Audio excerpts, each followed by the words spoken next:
everyone, and welcome back to another episode of Beneath the Lift Tower. My name's Charles McGillivray. I'm joined, as always, by Jess Keble and Simon Stacey. We're a fans podcast by fans for fans of Northampton Saints. Please remember to follow us on social media, like and subscribe on all the various platforms where you get your podcasts from. How you both doing? Yeah, slightly better this week, mate. Thanks. Yeah, I mean, it is a complete and opposite. I don't know whether it's a good feeling or what, but it's a completely opposite feeling, isn't it? Yeah. Can I just start by saying, and I did text you both saying this, you are never allowed to pick Tommy Freeman ever again. You jinxed him. We scored 14 tries and he didn't score one. Well, I'd caveat that by saying, as good as Archie was, Tommy Freeman was the best player on the park. I mean, he was unbelievable. Every action he did created something. You know, he did everything but score. Yeah. Right, yeah. Oh. If we have a performance like it, if I pick him and he plays like that every week, then I think we'd all be happy. Yeah.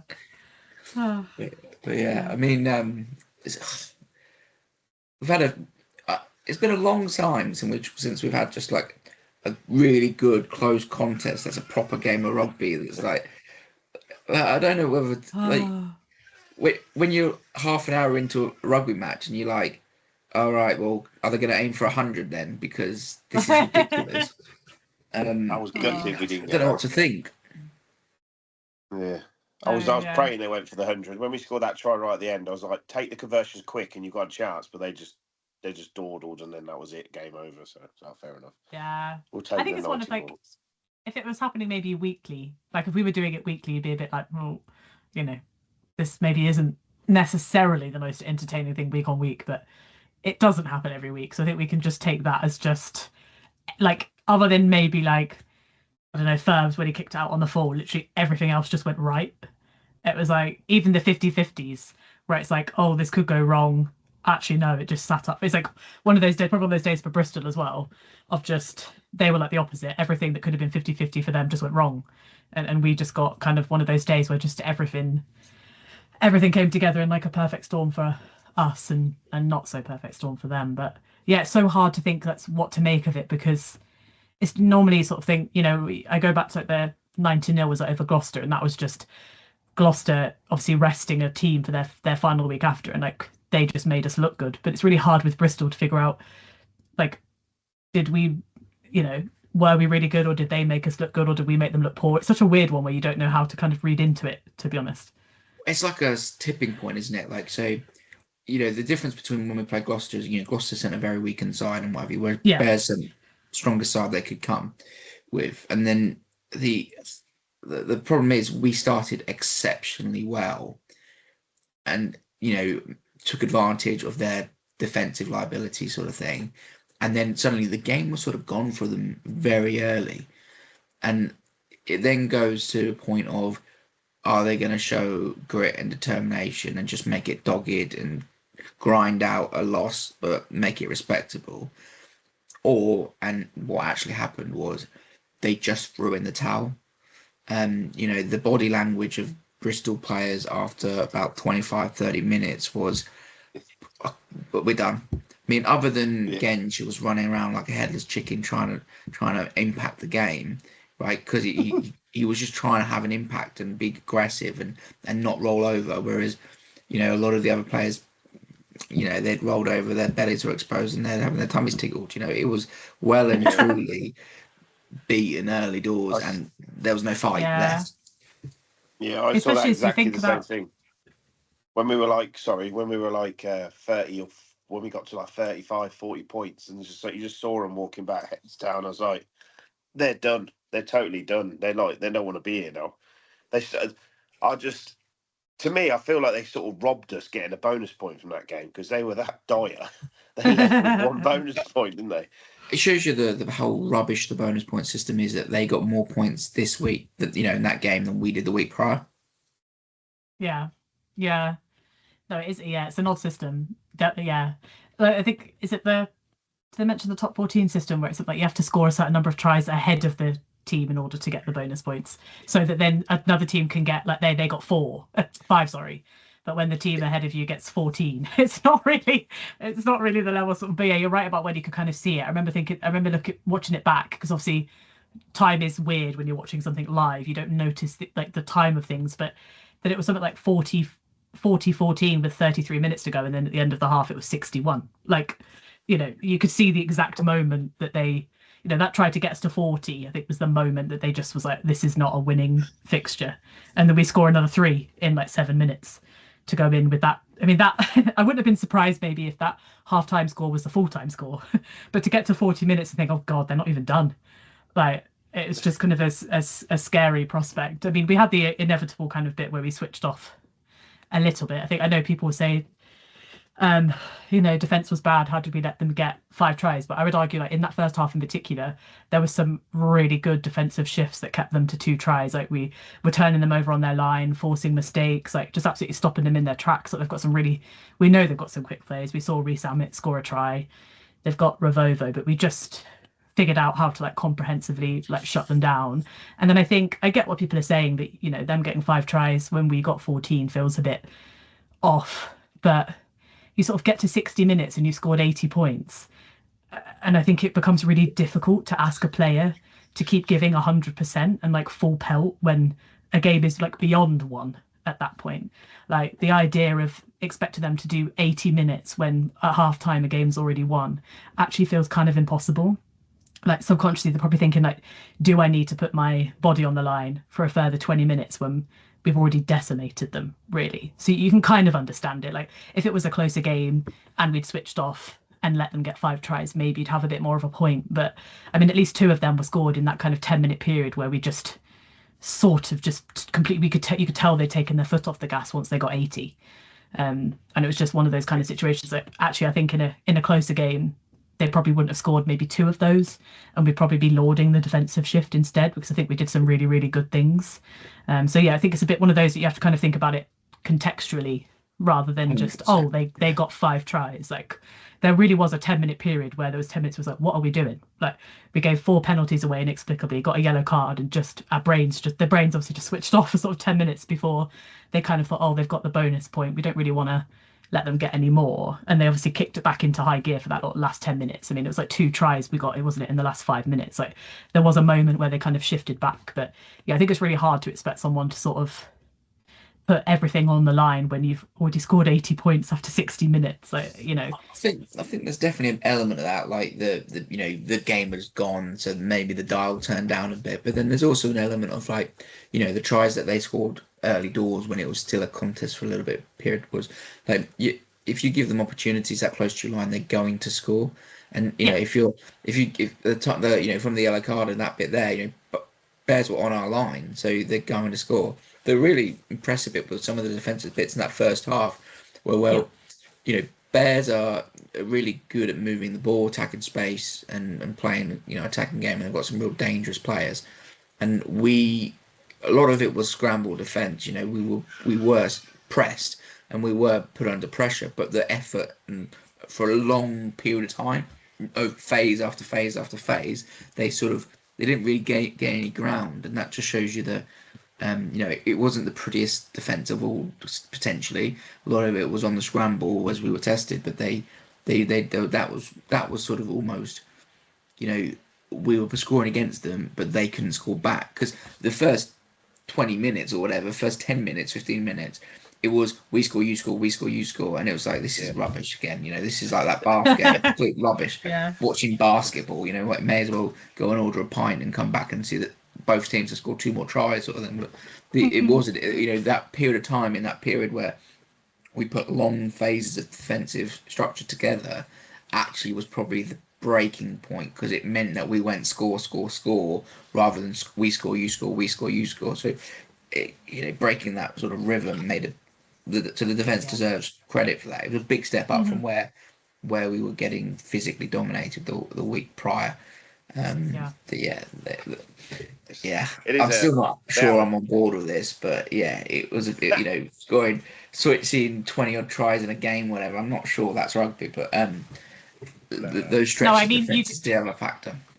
it did spark a little bit, and I felt that it was odd that it was sparked after our game because relegation had nothing to do with it, right? But it does spark a wider conversation around, particularly some of those teams at the bottom. Like I think Sale have had 70 points put on them. Obviously, Newcastle are regularly getting sort of 50, 60 put on them. Like that, there definitely is an issue with relegation, but that feels super separate from that out. Like Bears had everything to play for. They had a playoff spot available. Like I said, they put the strongest team out. Attitude-wise, when they were getting ready and coming onto the pitch, they looked up for it. But they were also coming up, I suppose, against a Saints side that weren't just disappointed about the result last week, but also disappointed about who that result obviously happened against, and were very desperate to set that right. And we've been saying all along that if this team clicks and gets their attack going and like improves their defence, that the way we played on Friday, I'm not sure any team in the league stops that. Like, I'm not saying that we scored that many tries necessarily, because like you said, Bristol did completely capitulate at one point. But I'd still argue that you can probably score 8, 9, 10, maybe 10 tries against quite a lot of the teams in the league if you're playing like that, when like that back line is firing in the way that it did. Because like I said, like the passes were making it. Like obviously it's difficult to know, because I said Bristol really did just unfortunately 8, 9, really not show up on the day. Yeah, but 8, 9, 10 tries is a lot of tries, but you're right. Like if you play with that energy, that speed, that aggression, and that willingness to carry hard, willingness to get over the game line with that incredible execution of skill, and almost everything we did was on the money, teams aren't going to be able to stop you. Like the game has gone to a point where at international level, defenses are so important. They're so on top, and so you don't get high scoring games per se, or traditionally you don't, because defenses are so well organized, whereas attacks are so prevalent and so good in the Premiership that defenses are sort of, they can't really do much about it. If you've got an overlap and you execute that overlap perfectly and at the pace and skill and power that Saints do with that back line, what are you supposed to do? You can't cover the ground more. 4 men can't cover the ground more than 5. It can't be done. Yeah. So what I would say about our defence is what's happened to it. Sorry, what's happened to it since Radders went to Scotland? It seems to have gone downhill, doesn't it? And I don't know why, because he's still here. It's just that the defence, and like playing a team like Bristol, I was worried because we know they can score some excellent tries. And like you said, where I just laughed when you said it. When it started, it was like we score, they score. I was like, God, the predictions are going to go straight out the window here. But then we just put our foot down and just left them for dead. But I don't get it, because they did put in a shift, but it's not like it was. That's the one thing that won us the league, wasn't it? It's the defence. It's not just us. You look across the league at the number of massive scores that are happening. It doesn't seem to be just us. I think it's just an elevation of. And it might be teams have looked at us and see what we've done over the last few years and copied it to some extent. There are definitely teams, that have that foundation attack that we do. That move where you get the opposite winger on the overlap, running around, challenging the 13. I mean, every single team in the Premiership uses that now. The try that we ended up scoring, where Tommy scored against Leicester, you don't get touched if you play that move. I mean, every team now just does that. So and they're all skilled and talented and well coached. So I think it's just that. To do with the rules, the laws, changing the laws, maybe. I don't think it is. I think it's just the development of concept around attack. Move the ball to space. Like the pace of the game and the skill level, like over the past however many years, has just like increased and improved at like such a rate of knots that I just think it's taking a minute for almost like the defensive aspect of it to catch up and kind of figure out what to do about it. Because I mean, you even take the Leicester game, right? Obviously, we talked about how we really, really didn't play well and it was a really bad loss, but those 3 tries we scored were easy. And Leicester do have, statistically, I think, one of the best defences in the league. And yet when it went right for us in those 3 movements, we just completely carved them open. So even teams that are kind of still have that kind of defensive ability, like you still have the capability as a team to sort of carve them open. And I just think, like I said, this, like, I mean, the pace of that game, like I think Archie said after, didn't he was like puking by the side of the scrum, because it was going so, because like we're used to pace, but there's pace and then there's being given the opportunity to run so much that the team is just like, oof, this is a lot. Like that first 40 minutes it didn't stop. Like we literally didn't stop for 40 minutes throughout a whole match. And like it was just sort of like he felt so sick, like because of the pace of the game. And you just think if it's that quick, and you're having to work in defense so hard, you do just I think get so tired so quickly as well. But like I said, some of those moves that we pulled, like how on earth do you actually, how do you, I was watching it back and they were talking about Hendy. I think they had Sam Vesti on, and he said that guy doesn't know where his legs are going. So how is anyone else supposed to? And we laugh about it, but there's an element of truth in that. There are some people that you think what should be so easy to mark that person, but there's something about the way they do things that it's not as easy as just going mark that person. But yeah, it is a strange one. But yeah, I would argue that the defense massively stepped up in that game compared to how it had been over the past like 3-4 sort of fixtures going. Definitely, there's still definitely room for improvement, but if that's the way that it's going to keep tracking, then it's at least it's a positive that it's not as dire as it has been in some of the previous weeks. I think as well with the attacks, they're taking a lot from rugby league to some extent, in the sense of obviously attacking in rugby league is easier because the defense is 10 foot back, 10 meters back, and so you've got that instant space. So a lot of these tries, when they're walking in untouched by the defense, essentially are from set piece first phase strike plays. So our game is built around strikes. We've got an opportunity offset piece to strike, and where traditionally you might first phase always send it up the middle with a big crash ball, set up a play, and then work around the corner, etc., something like that. Now they're just going at it from the get go. We've got a centre field scrum. Where can we get the overlap? Where can we move the space? And then when you've got someone like Hendy, who is power and pace, or Freeman, who is, not human, it's hard to defend. I couldn't have felt more when Rich Lane had to cover Hendy down that wing before he set up the try. But he had so much distance to cover, and even if he got there, how are you coping with Hendy with his pace, his power? It's not feasible. You can't stop it. No. When he sort of slowly walked off, and as he got dragged off after half an hour, I felt for him, like, what is he supposed to do? Cover a distance he can't cover and tackle a man he's 20 twice his size. It's sort of, I think the game is engineered now towards attack, not by laws, but by culture in the sport. I think it's just they're more willing to have a go now. They're more willing off strikes to go, right, we're not going to set up a 3-phase attack. We're going to set up one and done. We're going to score off this phase. And it's just the analysis, the skill. It's all sort of gets to the point when defence is helpless. Yeah. To be fair though, I know you're not a fan of him, but having Luke Pearce as a referee lets the game flow as well, because he lets so much go, doesn't he?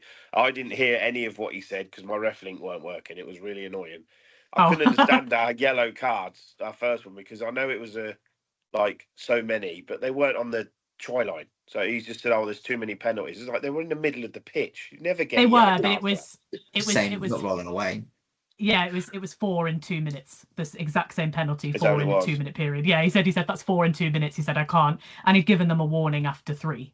No, he'd given them a warning after 2, and then he let us have 2 more before he gave a yellow card. To be fair to him, so because we had the conversation about it last week, and I think Luke Pearce was probably the best in terms of making decisions. I don't always agree with his desire to speed up the game, because that's not his role. He's not a conductor. He is there to officiate. But after we spoke about him last week and how he's he communicates well and he engages with players well, I think he went completely the opposite. Right, this week he was just completely like school teacher vibes. He's obviously been listening and thought, "Oh no, Carly, he knows better, so I better copy him." Yeah, but I think it was a talking point online, wasn't it? But the issue that Bristol had, I suppose, so they were getting so frustrated that there was multiple players just shouting at him in his face. And I know everyone's like, he shouldn't speak to a captain like that. And this sounds maybe hypocritical from me, because I was like, I don't want Carly to do it. But I think Carly does it from minute 1. Like, Luke did it because he did have players shouting in his face. And he's told, I think, Fitzharding multiple times that you need to speak to players, and nothing was changing. I mean, one of the key examples was Lou Rees-Zammit when he's on the ground after one of our tries. And he just screams at him 3 times, check that there's a full pass, there's a full, and he just told him you need to stop. You can't just. It's all well and good, players saying we don't like how the ref was speaking to it. You don't like how the ref is speaking to players, but said it goes both ways. Like if a player's like shouting in your face, and it wasn't just one, it was multiple of them as well, which I don't think was helping. So it was essentially just he'd had enough after I think about 20-30 minutes, which like I said was about the same time that Bristol had as well, had obviously had enough. If you're getting shouted at, you're going to get a warning. And then, like I said, Fitz Harding at one point goes up to him and sort of shouts something at him. He gives a penalty and he goes, "I'm just trying to ask a question." He said, "You're not. You're shouting statements at me. What am I supposed to do with that in that situation?" It cost him because that try at the end of the first half was a clear forward pass, right? Without shadow. It was miles. It was miles forward. Everyone in the ground saw it, apart from the referees. But and he just, because they were shouting at him, he just ignored it and told them to go back up the line. And then they went and looked at a really not really that bad off the ball shot and gave him a yellow card. So it's like they've conceded a try from forward pass and conceded a yellow for really nothing in the space of no time. And that was harsh. I was just laughing in the crowd, basically going, "What is happening? How can that be right? You conceded a try that's no way near a try because of the forward pass is clear and obvious, and you lost a man for in the same play from a yellow card." It was just it was very fast that period of play for them. Yeah, that I suppose the issue was that their attitude. I didn't see it live, but obviously I've seen it afterwards, where it's about 50 seconds into the game, and I think Pollock again, Jack certainly run into each other, and he grabs Pollock around the neck, spins around, and dumps him into the ground. You could just tell that there was something a little bit off about their attitude from minute one, not just against Pollock, but just sort of throughout. I suppose it does gets into a ref's ear when he spent a whole half listening to people shout at him and come at him. That I suppose it's sort of in his head that he chalked the shoulder barge off the ball up to sort of that kind of attitude, and so I can kind of see why he's done that in the moment. Like I said, they just weren't helping themselves. And then Maroney's one in the second half. You can argue it as much as he wants, but it's just sheer stupidity that I feel like almost deserves a yellow card just for this stupidity of it at that point in time in a game. What was bad about that was the after bit. The tripping him up was just a skullduggery. I was going to say another word, but I won't. Just generally, nonsense off the ball, nothing really in it, a bit of a trip, fine. It's then when he went on top of him afterwards, that's worthy of a yellow. Yeah. You can trip someone up and a bit of whatever it is, something ending in housery between players is all part and parcel of it, but you can't then get on top of a player and start trying to fill him in. No, you can't. I felt like for me, I was like, you can't sort of trip someone up and dump them into the ground and then have a go at them it's them. It's just you did it. They just everyone just hates Pollock. Generally, Pearce in that instant, Ellis Genge hip tossed Pollock to the floor, and for nothing. He just did it out of nowhere. And Pollock's the issue according to Pearce. Telling him this has got, why has this got anything to do with you? I don't expect that from you. He's just been thrown to the floor for no reason. I think and you see the comments stuff from Nigel Owens in the week about the stuff around the Tigers game and all that sort of stuff, and it's no, there is just generally a dislike for him because he's a different character and he's a different person. It's very similar to when Bryson DeChambeau, the golfer, came into sort of everyone's sort of knowledge and started challenging for big titles. He does things differently, and he talks about hitting the ball farther because that's all people want to see is long shots, so that's all he's going to do, and it didn't it goes against the traditionalist approach to the game, and that's what Pollock is. He's not like the traditional person who plays rugby in the way he acts, but because of it, he just gets people have an opinion that's not remotely reality. I feel like the thing that rubbed me up a bit the wrong way about his comments as well is he's he's standing there with his mouth guard hanging out his mouth. He said he does that all the time. It's just an ADHD kid. He can't keep it in his mouth. No, I was what's that? What is he could stand away doing absolutely nothing, and I guarantee you it's hanging out of his mouth. He just can't. He's just one of those kids, isn't he? He can't keep it in his. He's got to be doing something, and it's always chewing his mouth guard half out of his mouth. That's got nothing to do with his attitude. It's just something he does. It's he gets pushed. He turns round and says, "Go on, then let's do something about it." And then he gets made out to be the bad guy. It's just he gets hip tossed on the floor by Ellis Genge, an England captain, and he's the bad guy. You know, it's like it's just people just But I suppose the funny thing about the funny thing about that though is him and Ellis. And I think it was him and Ellis and him and Reece Ahmed and the lab were just like hugging and laughing to each other. So I'm like, all these people that are going online going, you know, like, oh, he's a showboat, he's this, he's that. I said, well, the actual players that get annoyed with him in game don't give two craps about it after the game. Like they've moved on. Like the amount of them. Like, I mean, Ellis went straight up to him and they were just sort of laughing and hugging at the end. It's sort of the same with the Leicester game. Him and Freddie Stewart were having a laugh straight after the game. I was like, it's an in-game thing. Yeah, but this whole idea of like, oh, everyone must hate him off the pitch. I said, in what universe? Like, because everyone actually seems to quite like him. I think Genge was actually the one, wasn't he, in the England camp, when he was interviewed about him. He was like, I absolutely love having this kid around. So he doesn't hate him. He's just doing what I've always said teams shouldn't do, but they seem to decide that they want to. They want to target him for whatever reason. And that's because of how well he plays on the pitch. It's not what he does off of it. Like Genge caught himself, didn't he? Because I think like Henry is probably the butt of quite a few jokes. And you know, all in the nicest possible camaraderie, you know, friendship groups, whatever. You know, he's the butt of the jokes. He winds them up, they wind him up. Everyone gets on. It's all good. Yeah. And when Genge in that interview got interviewed about him, and he asked himself about something, he said something, you know, derogatory as a joke, and then had to correct himself, going, no, he's actually a really good and nice guy. And because they probably in-house, they're probably slagging him off constantly because it's just part of the joke, you know. Like, so I mean, he had to correct himself in that moment. Our own team do it. Like, I think Alex Mitchell at one point he was like, yeah, he's a bit of an arse sometimes, but he's ours. Like, and some of them will say that publicly. They don't even say it privately, like as an in joke. They say it publicly. And one of the fights that one of the push downs or one of the off the ball hits he had, they panned round to the bench and Ferbs was laughing. So you know, yeah. Like, you know, they're like, yeah, you deserve that, mate. Because Ferbs in his mind is probably like, he's going to get us another yellow card, isn't he? He's going to help us out here. Because that seems to be the way. He doesn't have to do anything, and yet someone will do something to him, and they'll get a yellow, and it will help us in some way, whatever. It's almost like him just being on the pitch seems to be this kind of. And then I suppose, you know, everyone always talks about like, oh, he's a show pony, but the definition of that is someone that is all flashy but no substance. And I was like, you look at his stats, and that kid is all substance. Like, obviously, the stats are it's a bit of an outlier, I suppose, for Bristol, because I think everybody did everything and they could do whatever they wanted. But he also tops the stats in a lot of the games where it's close and we either just win or even if we just lose, like he's first or joint first, and you know, it's absolutely ridiculous. Like they talked about, like, of all the players that have played 400 plus minutes, of all the forwards, that played 400 plus minutes, out of all the 4 categories they mark, he's the first in 3 of them, and he's like the second in the other. Like, the kid's ridiculous. And so all these people, well, you know, you can comment what you can comment what you want about like his attitude, but you know, that kid believes in himself and he's putting it on the pitch as well. Like, it'd be one thing, like I said, if you know, even I maybe would be a bit like, maybe tone it down if you're not going to show up on the pitch, but he always shows up on the pitch. So at this point, it's just a bit like of a moot point. But yeah, he was ridiculous in that game. I mean, everybody was, but really he was ridiculous.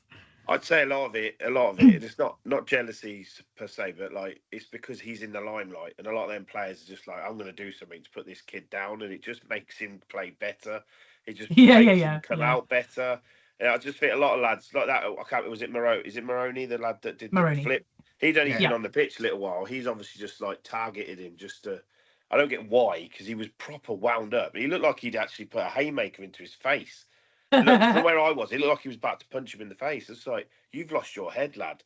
I could not believe it. And all Pollock does is just gets up, like you said, sticks his mouth guard out and just smiles, like, whatever, mate. I mean, the thing with the Genge thing as well, everyone always talks about like a lot of the comments like, oh, he kind of hams it up for the cameras, but Genge grabs him around the neck, chucks him on the floor. The kid gets back up and gets into the ruck without even a second's like pause or thought about it. Like, he just gets up and carries on going. Like, the Leicester game felt like a bit of an outlier because he's coming off the bench and he spent 60 minutes watching the team lose, but the team being pushed around, and I should imagine he was very frustrated by the time he came on. But this is obviously a very different situation where he comes on and someone does that to him in the first minute and he's just like, I'm just gonna, you know, carry on with the game. And it's a bit of tall poppy syndrome, isn't it? Like you said, Si, like everyone just seems to want to cut him down a bit. If you're not on his side, you want to cut him down. Like, if Martin Johnson had come off the bench and someone pushed him and he knocked them out and got red carded, everyone would have said, what a great moment. What he did was exactly what we should have doing, you know, like, because it's just because he's, you know, a young lad, full talent, like unbelievable amounts of talent. he's not afraid to be himself and make noise and really back himself and be outspoken about what he wants to achieve, etc., etc. That people just want to criticise. Changes afoot.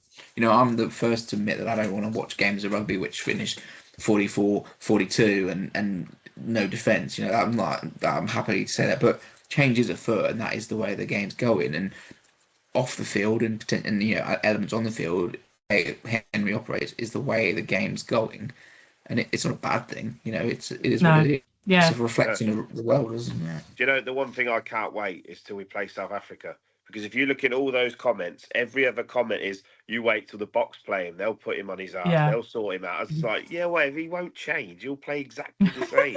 You're not superhuman just because you're the best team in the world. Do you know what I mean? It just makes me laugh. All these Bok fans come on. There's no offence to them. They have got the best country, the best side in rugby at the moment. But it's not going to make any difference to Henry at all. They're like, oh, we'll soon show him what real rugby players. Shut up, man. Do you know what I mean? It does my head in. It's every The reality is South Africa are big. Like, a lot of their players are big. I was like, Henry could just run away from you all. Exactly. Because the one thing we saw on Friday is the obscene pace that kid has. Yeah, like yeah. I interject like there, it sorry. was ridiculous. He outran, I think, was it Freeman and Hutchinson to chase back. He actually outran them. He was behind them when he started. The boy, even his try, he's on the shoulder of Freeman the entire time. I was like, and it's a hard job to keep up with that guy, right? Because that guy's just like, is rapid. So I was like, that kid's got pace. So all he's got to do is catch the ball and run away from the Saffers, and I'm not convinced they'll catch up with him. So he'll be all right, I'm sure. in that moment, I was just like, because Henry hadn't scored and Freeman hadn't scored by then, I was like, pass to Henry, and then he did. I was like, yes. I tell you what, it does show about Tommy though. It's like, you think like as much of the tries he scored in the year, he didn't score a try, but he must have set up half of those. Like I said, the guy was everywhere. Yeah, oh god, he was everywhere. Unbelievable. He was unbelievable. That run down the.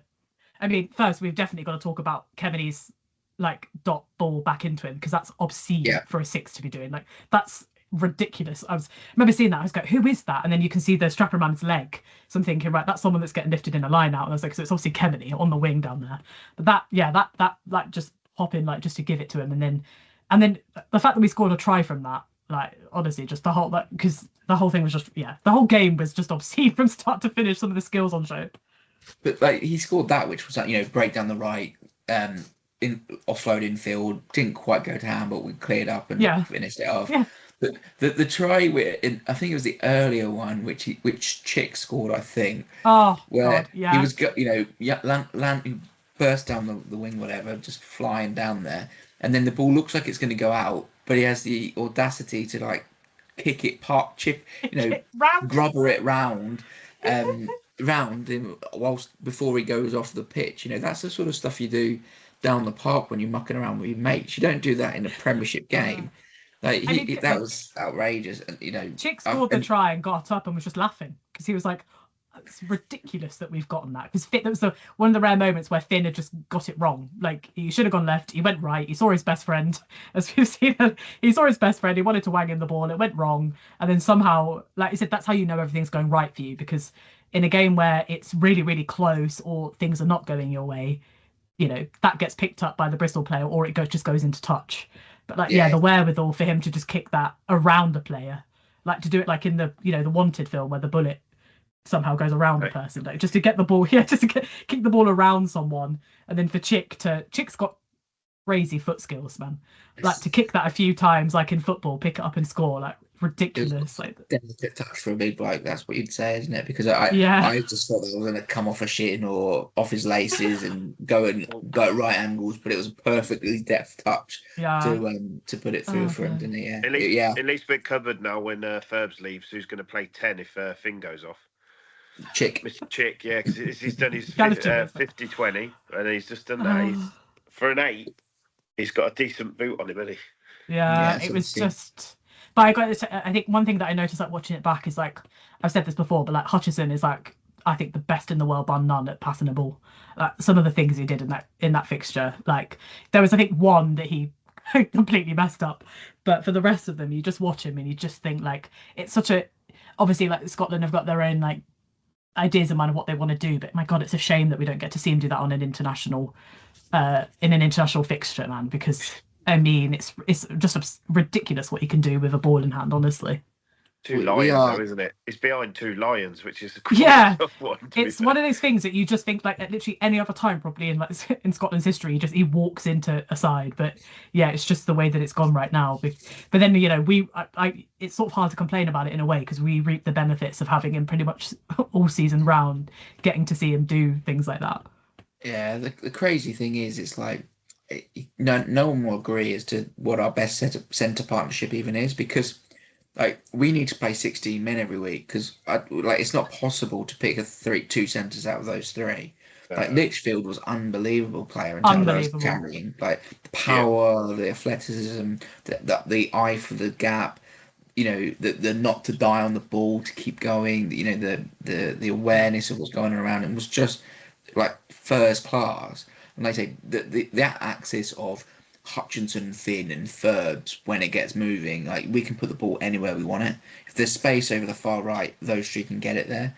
The structure that they play, the sort of formation almost, the way in which they move the ball, the ability to move it left to right is world class. That's the only way of describing it. I don't think there's a better team than us with those three on the pitch at moving the ball left to right. And the only thing is, like, Dingwall.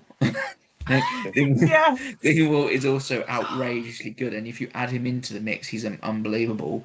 But then you miss out on the power, the explosion, the line breaks that Litchfield brings. So we need a 16-man team, don't we? That's the travesty of the announcement of the England squad, isn't it? That he has been awesome previous seasons, but on that display at the Friday, I always get his name wrong. Is it Van Dransberg? Yeah, he's been called up, and Litchfield surely must be close, because he's been one of the best centres in the league this year by a mile. I think he'll get there. I think finish out the season on a strong showing. I think probably a little bit too soon for the summer, I suppose. But I've got arguably, like, it's I feel like it's on a knife's edge. But yeah, I mean it's a weird one because plenty of games left. And you feel like you can't. Why would you pick a lad that's born in South Africa that just qualified? My issue as well. My issue really with that squad is less Litchfield. It's more that he gets in over someone like a Jomo, who is just so talented, and probably deserves that spot over him. Like I said, he came on, didn't he, for one of the fixtures, had like a really, really good like cameo off the bench, and then was never to be seen again for some unknown reason. And I'm also just a bit. I feel like you've got so many talented English centres that have been born in England. And yeah, I'm a bit uncomfortable with it, generally speaking. I understand that the rule came in mainly because of, teams like New Zealand that had kind of taken players from South Sea Islands, and, some of those clubs, some of those international teams really wanted to get some of those players back, and it was a way to kind of fix that, I suppose, this way. But yeah, it's sort of a shame that we kind of see it coming in that way, because I've got my issues with that. But at the end of the day, there's 9. Because he's not like he's English, who played for South Africa and is coming back, which is that's what the rule came in. So you could play for New Zealand, have 4-year lay period, and then play for Fiji or whoever it may be, Tonga or whatever. But this is literally, he's just qualified via residency. I've never liked it. I've never liked that rule. I'm always, if I'm not good enough for my own country, you shouldn't be able to play for another one. Even like the relative thing where your great granddad's Scottish or something. Nah, man. You're born in England. You play for England. If you're not good enough, that's just my opinion. I'm not saying that's correct. I think there's a lot of nuances to it, right? And I just, like, Ben Stokes is England captain. He's a Kiwi, right? Yeah. But he came over here when he was 12, 11. He's got, he cares. That's a bit different, though. That's different because he's. But no, it's not. But that's the point. It is a bit different. So there is a nuance to the whole thing. So where you're born isn't always the right option, and if you come over early enough and you're here for a long period of time, I can get that. I always think about it. I've said it before with like Van der Merwe, for example. Like, he's made it very he spoke about it, I think, in interviews. Like the whole reason he did it is because Glasgow basically signed him when he was really injured, and they got him through that whole rehab process, and they gave him a fresh kind of shot when sort of no one else did, and so he feels a lot of Edinburgh, I think, but yeah. Yeah, sorry, and yeah, I knew it was Edinburgh as well. When I said it, I was like, "That's not right." Edinburgh, yeah. They, they had him and they got him through, like, paid for all of his rehab, got him through all of that, gave him a shot, and he really feels something, therefore, towards that team and towards Scotland. And like, so it's it's kind of nuanced. I suppose my main issue is that I just think there are better English centres. Exactly. I think maybe that's just it, really. English centres. That's the thing. They definitely aren't bigger. Yeah. That's the problem. That's the problem with that. And then I don't care if anyone complains this. Look at Ireland. Ireland's the worst case for it because a lot of their players have literally they bring them over just to do that, and they play the system, and I've never liked it. I know we can say, oh, then we wouldn't have had Dylan as England captain and stuff, but yeah, but that's if he'd come over as a kid, that's different. Like George North. George North was English, wasn't he? And he moved to Wales when he was 12, 13 or something. So, there's a lot of examples of it. There's a lot of examples of it, aren't there? Yeah. Like Dylan did come over when he was really young. Things like that. So, yeah, it's definitely 14, I think. About 14. Yeah, so in his teens, definitely in his teens. Yeah, there is nuances to it. Having someone who's a professional rugby player come over as a professional rugby player and then qualify, is probably where it feels tough. When you think, Dingle, Atkinson, Ajoa, a whole host of 12s in England have grown up wanting to wear that red rose. It takes away the story and the sort of myth of the jersey and the sort of that, and it becomes a professional sport. It is a professional sport, and we're all trying to pretend to ourselves that it's for king and country, and it's for the love of the game, and they're all out there passionate and caring. And I'm not saying they're not, but the harsh reality of it is a fully professional sport. You're not representing your country, you're playing for the RFU. That's the reality of it. The RFU are a private organisation, a private body. They're not national. Do you know the worst example of it, me being a proud Englishman, was the Calcutta Cup. Right, they interviewed 2 players from each side. They go to Dan Parks, I think it was Dan Parks, who's Australian, playing for Scotland, and they went to Ricky Flutie, who's a Kiwi, playing for England. I was like, how is that? Like, you've not got no English accent or Scottish accent there. I was just like, that's just so wrong. Yeah. It doesn't mean as much to them because they weren't born. It's not you should bleed for your country, not move to another place. I don't know. It's tough to get into, and if everyone's different, So it's hard to draw a line on where it will be. But the reality is, like, from a Saints perspective, like, that's 9 in that training camp, which is a crazy number. Like, to get 9 of them that are in there, and I'm so happy for Archie because. Oh man! I think he's our best 9 at the moment. Like, I'm not saying Mitchell isn't going to catch up with that, like, because he's been one of the best in the world, so I've got no doubt he'll get back there. But I think Archie's that key one that I felt like if he hadn't have gotten in, that's probably the one I'd have been like felt like would be the most egregious out of like the people that are sort of in our squad. I mean, the way I know you said you thought it was Tommy, I still feel like they got it right with Archie. Like, in terms of man of the match, I think he was outstanding. For 55 minutes, he straight up just ran that game from start to finish. He was the one keeping that pace up. Getting us quick ball, setting up. Like I said, that incredible back line to.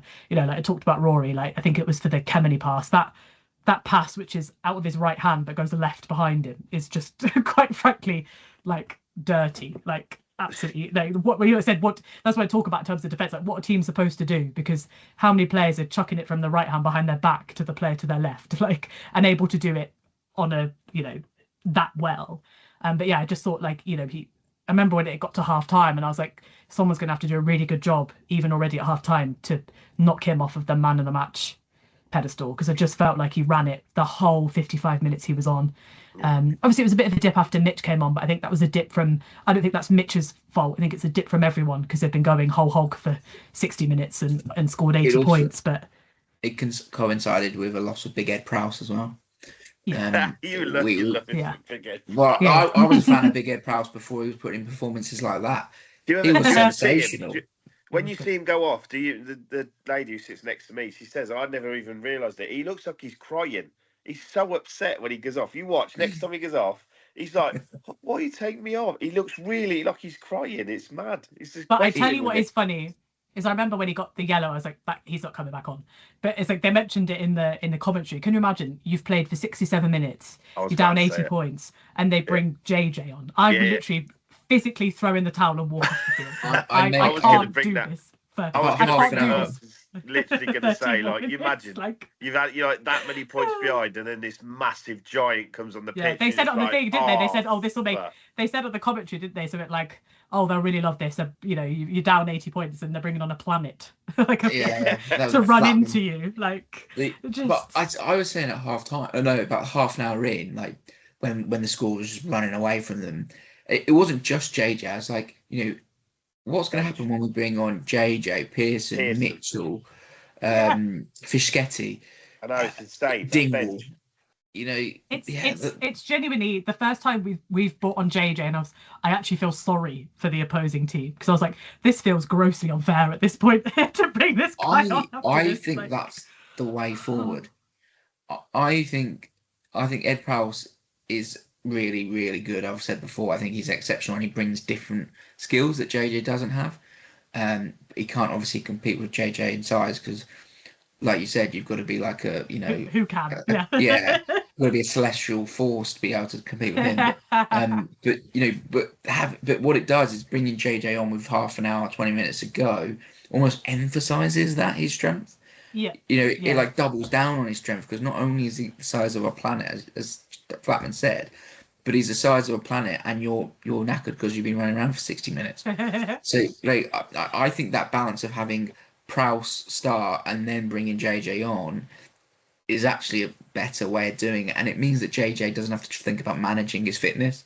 He just can come out and tear up trees and particularly and at the moment because there's a lot of strapping on that leg. And you'd mentioned, I think me and Charles had spoken about this when we saw each other before the game, that he'd been a little bit off the boil since that leg injury. And obviously it was quite heavily strapped and he's sort of working his way back in. So certainly at the moment, it would definitely... but I've got to say, someone that I feel we haven't even mentioned, and it's crazy that we haven't, because he played 79 minutes after not playing for ages. Alex Coles was obscenely good for a first game back after... I mean, what was it? I think maybe first or second touch of the ball, and he's bashing through doing his giraffe thing up the pitch. I was like, this is unbelievable. He's only just come back. I was saving Coles for our last comments because I know I was going to say the same. It's literally I was going to come on with that, but because of the Tommy thing, I forgot. I was like, what a difference a Coles makes. That line out was just chalk and cheese, wasn't it? Yeah. Well, I suppose so. Everywhere. Yeah, I mean, I suppose one thing you do have to say about the line out is like Leicester specifically targeted it and Bristol just didn't really do anything, so we were probably allowed to kind of do whatever we wanted. But yeah, certainly it just brings back a level of like confidence, doesn't it, to that aspect of the game. And it was, I don't mean this in like a mean way to Bristol, but it's nice to see a team that's not us struggling with restarts as well. I mean, that score for Archie off of the restart, I mean, good on the kid, because he was on that straight away. But yeah, no, Cole's made a massive difference. Like balling, I mean, when he ran off at 79 minutes, that guy was done in. Like, I can't believe the fact he managed 79 minutes after he was running off. I was like, it took him about half an hour, I reckon, to get. I don't think he wanted to get off either. No, and there was like 40 seconds left. One play, yeah, it was a bit silly. I think they just wanted to get him to have the crowd applaud him off basically because he fully deserved it. But yeah, I honestly say, like, I don't know what he can't do.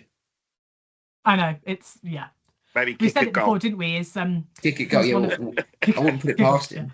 No, I wouldn't put it past him either. Like, I think he's physically strong. Yeah, he's incredibly athletic. I mean, he's offload in the first 5 minutes or whatever it was when he just offloaded it off the deck. He's suddenly Bill Coles is back again. His line breaks, his distribution. We've seen him for England. He put out an amazing pass to the wing, didn't he? To set up a try. Like he's getting close to just the all-round player.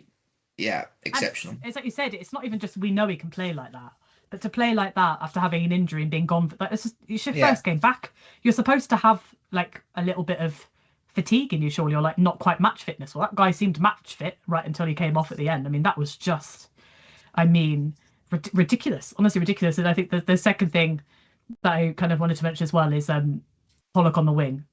If we're ahead enough in the Gloucester game, you put him on the wing for half an hour because I really want to see how that goes because I don't know. That I was so The excited for that one. He was all over the place. The minute he starts taking off the tape, I was like, "This is incredible! I'm so excited for this." But you wouldn't do it. You wouldn't do it in a close fixture, but because he literally went out the wing, but because his head's like on the forward, he just kept migrating into the rock. He's like, no, you got to stay out there, boy. No. He didn't. He just hung out. Like, he was either on the touchline, like way too far out of the game, or he was playing flanker. Like, and I felt really sorry for Hendy at the end because, I mean, as is customary, Litchfield finished on the wing. And like, so Hendy had Litchfield on one wing and Pollock on the other. And like to try and do a pendulum with two players out of position. I mean, it didn't matter in the end, but you wouldn't want to be in a position against Bath in the final, a point in the game, would you? When you've got no student on it, because we obviously beat Bath in the final with James on the wing, didn't we? I must say, like, I'm really happy for, because obviously we've spoken in the past couple of weeks that obviously Hendy, it's sort of originally it was obviously at 15 where he didn't have a good game, and then he was on the wing and it was still a bit iffy. But like, I mean, that was just a really good game from him from start to finish, not just 4 tries, but I just felt like all around the park he was just on it. And like you said, he's like, I think I read it on like the Reddit thread after, like, he really is a definition of like a confidence player. When he does have confidence, that kid's unstoppable. And I think it helped that, you know, whether that's like Bristol's, whether it's just like an error they kind of made on the day, but by not sort of putting in high balls for him to have to try and get, like, just took all the pressure off him, and it just opened him up to you know, just kind of, I mean, like I said, it helped that the rest of the team were just absolutely flying. But I mean, to score 4 tries and not get man of the match, you know that another person's got to have done a good job. You gotta love the celebration they did as well, where he's on fire and they're all warming their hands. Yeah, he's on fire. You know that was planned as well, because he scores, gets up, and then sits down straight after. And I was like, okay. I think he's someone who's unlucky not to be in the England camp. But when you see a performance like that, but we obviously know where the areas to improve are. But Bristol don't kick the ball, right? They just don't. Harry Randall. That's why it was weird when Harry Randall was picked in the England squad, asked to play, you know, the way England play, when there's no evidence to suggest he could even kick a ball, because he doesn't for Bristol. So you know, it didn't. But so they don't, and that sort of worked really well for Hendy, because he was just able to demonstrate his super strengths. You know, his pace, his power, his running with the ball. Like I said, the try where I believe he didn't score it, but he set it up down the left flank when he had, you know, a bit of a head start on Rich Lane, and Rich Lane just couldn't get anywhere near him. Like, and even the bit where Reece Samet probably had a 10-meter head start on him, and he got hands on him. You know, he couldn't get the tackle in, but he got hands on him. Like, the pace that he can move at, and he's big. You know, he's way bigger than a Reece Samet. He's got a lot more size on him, and so when he's up and running, it's just pure pace and power that I think, like we've said before, he gets underestimated as to how big and powerful he is, and he gets slept on a bit in that, and that helps him. But yeah, like I said, he got 4 tries. I thought Coles was, like, he's the best player in the Premiership. I think he's unbelievable, everything he can do. Tommy Freeman was he's just operating on another level that we take him for granted. You know, he like I said before, he went from being a top international to being full shiny Charizard level when he went on the Lions. So since he's been on the Lions, his operational level is just way above anything else in the world. I think he's the best winger in the world by some distance, and we just take that for granted, how good he is. Like, sometimes, like one bit where the ball just sort of bounced back up, and he just caught it as if that was easy. But it's, you know, it's like it's come at him like a million miles an hour, and it's just stuck to him, and we just take it for granted. Yeah, I mean, we know that the team definitely don't, because I think I read this, from what I understand, he's got 1 year left on his contract, but they've already tabled a deal for him. Like, they want him to sign up ASAP. Like, they're that desperate to keep him, which, you know, you should be. But hopefully, because he's best friends with Finn, it will convince him to stay, because Finn's staying. So yeah, maybe we can just keep them because of which I should say as well, like, he's definitely not listening, but, you know, big congrats to Finn for 2 awards in 2 days, like Cinch Player of the Month and then Prem Player of the Month. Like, you know, he had a great month in, I think it was for April, wasn't it? So yeah, the team's just I mean, if we keep up like that, like, you keep up that level, like, I sort of feel a bit sorry for Gloucester. They're probably thinking, "Oh God, not again." They're probably thinking the last. They've had a little resurgence though. They've had a little resurgence, Gloucester. So they have, yeah, they have. But I think don't forget that like it's us at home, and we haven't lost at home this season, and I'd be surprised if we did next time. Well but done. Yeah, let's save the preview of Gloucester for next week. Touching wood, yeah. But yeah, it was just I suppose like we've said it before, haven't it? Like that Bristol like are more like a collection of individuals as opposed to a team. Whereas with Saints, like it's a team, like, you know, the ball going through everyone's hands as they kind of get through, and like you really do kind of see when a game works like that, like how important like chemistry is. Like you put that chemistry in a film, like it's an Oscar-winning film, isn't it? Like that kind of chemistry, you can't manufacture it. It's just there, sort of between everyone.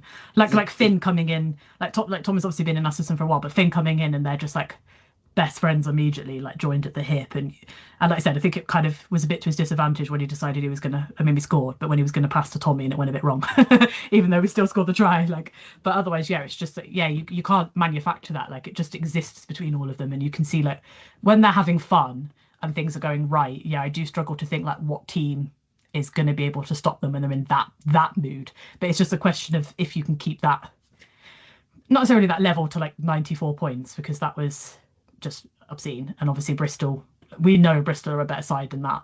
Like, you know, we've seen it throughout the season. But at the same time, it's a hell of a way to get the monkey off your back, because we haven't beaten them for about 3 seasons, home or away.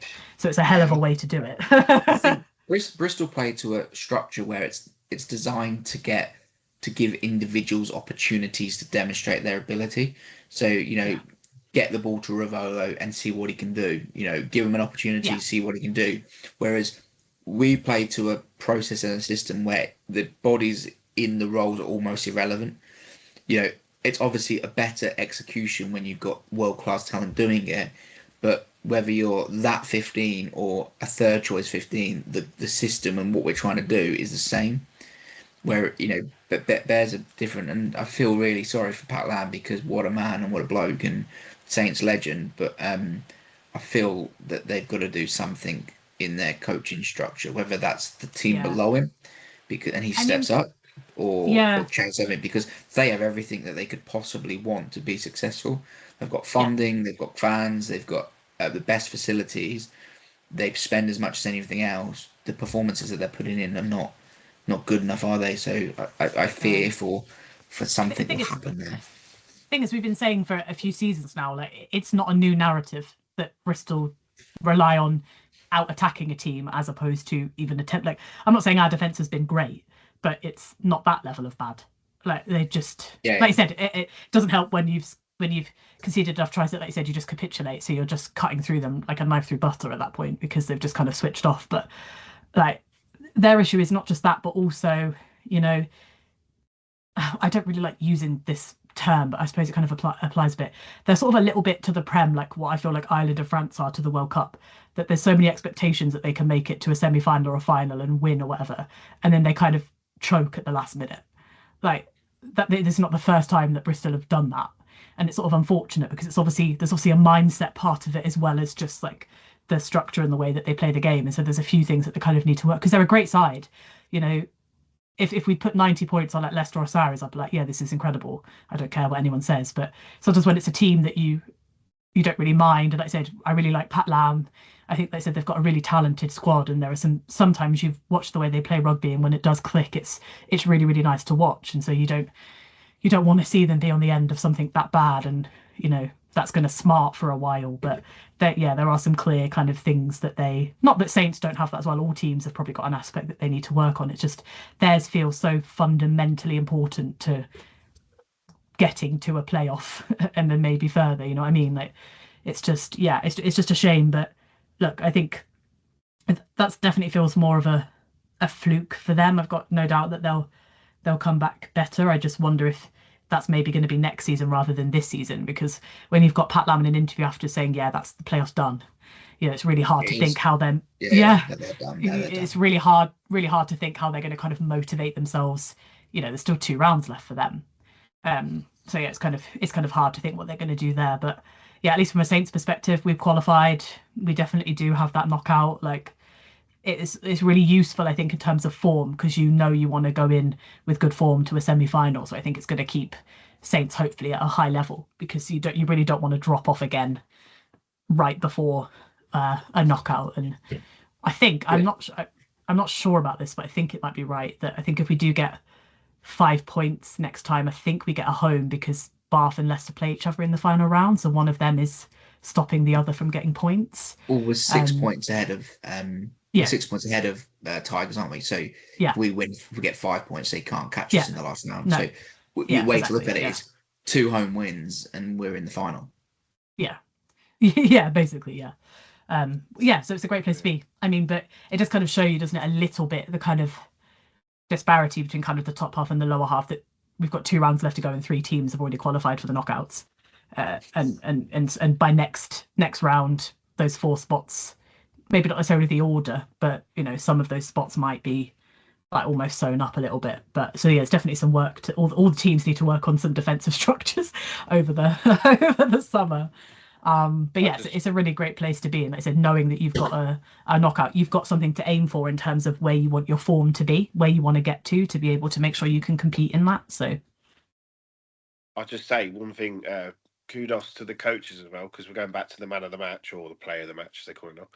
Archie, we were speaking about it. I said he should have started against them up the road, because he was such in form, and he's played and he's literally proven. So are we saying now he's our first choice scrum half? That's an interesting one, isn't it? But then that's he's got to be, isn't he? But then that's the sort of comment when I'll say I think Ed Prowse should start first choice, because he's outperforming JJ at the moment. Well, so, I would agree, because he's a lot more fitter. He can last 80 minutes, whereas JJ can't. I'll totally agree with you there. And so, I think that by hook or crook or necessity, ultimately it's a meritocracy. So therefore, the best team should end up being picked, and having a picking order is not really the right way of doing things. You just pick the players that are playing the best and on form, and the cream should rise to the crop. But the problem is we've got a whole pint full of cream, so it's very difficult to select. And I think with the likes of JJ and Mitchell, it's not necessarily almost form, it's also what they can do that others can't. No, and exactly. Archie and Mitchell are not the same player. They bring different things, and that applies differently to different teams as well. Like playing the pace that Archie brought was very similar to an early Mitch in the way he'd get the ball and get out. But Mitch has developed his game so much that he's such a threat around the breakdown.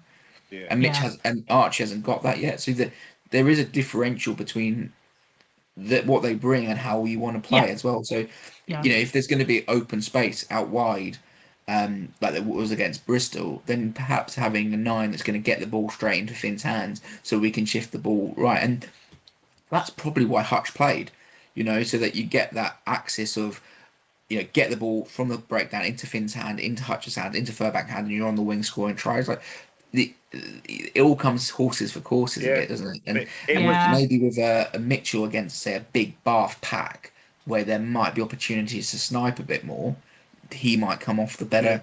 I was just saying, it's a call. It's some call. You're leaving a Lions scrum half on the better, fully fit player now. He's not.